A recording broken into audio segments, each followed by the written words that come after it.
G'day, it's Jamie and welcome to Lilydale Tigers. Today, I'm reading a couple of old newspaper articles about a tiger sighting at Lilydale, Victoria in 1885. So we'll get into it. This first article was published in Sydney's Evening News on Friday the 12th of June 1885, titled A Wild Animal at Large, Melbourne, Friday. Considerable excitement has been caused in the Lilydale district by the depredations of a large animal, supposed to be a tiger which escaped from some travelling menagerie lately. The animal has been seen by several persons, and 2 horses and a large number of sheep are reported to be killed by it. Yesterday, the animal was seen again, and the tracks were picked up and traced to the remains of a recently killed calf. Several persons have been out trying to shoot the animal, but without success. In the meantime, the parents in the district are keeping their children at home. The end.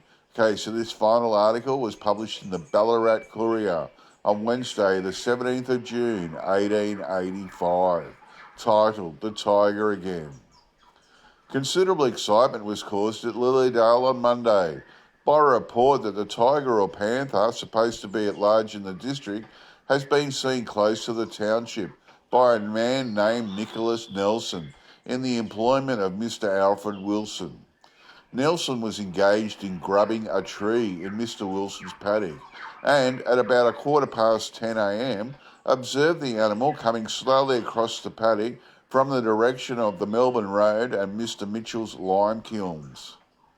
He called out "Tiger" to warn some young children who were playing not far off, and the animal, quickening its pace, passed within about 70 yards of him through a post and rail fence into Mrs. Daschamp's vineyard, which it crossed and finally disappeared amongst some green saplings in the direction of the cemetery.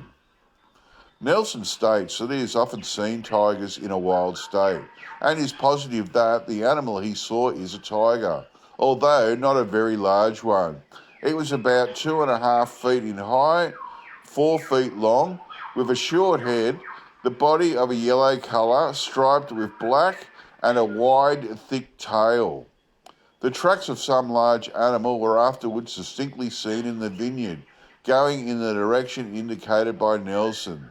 They measured 3.5 inches in length and 2.5 inches across, and had evidently been made by some animal considerably heavier than a dog, as a large kangaroo dog brought across the ground left scarcely any impression.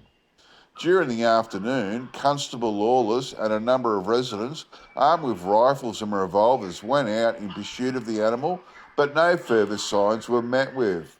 The locality where it was seen adjoins the Mooroolbark estate, where 2 horses were lately killed by some unknown animal. The end. That's another interesting one. I love to know what he's seen earlier, because the guy said he's seen tigers in the wild and he knows what they look like, and he was positive he saw a tiger but not a large one. He said it was about 2.5 feet in height, 4 feet long, with a short head, and the body of a yellow colour striped with black, and a wide thick tail, which is interesting.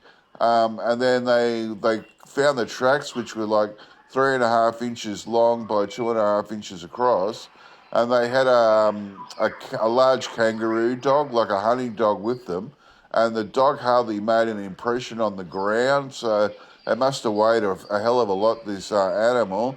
But I'd love to know what they see, and as far as I know, there's no actual confirmation of an animal escape from a menagerie, because I haven't found any reports, but that's not to say it didn't happen. Like, if I owned a menagerie and the tiger got loose, I wouldn't tell a single soul. So that's interesting. But I want to know, what's he seeing? Is he seeing like a Bengal tiger, or is he seeing a thylacine or a thylacoleo? Because the short head's interesting, but the wide, thick tail is as well. Okay, that's it from me. I'll get back to you all next time. Bye.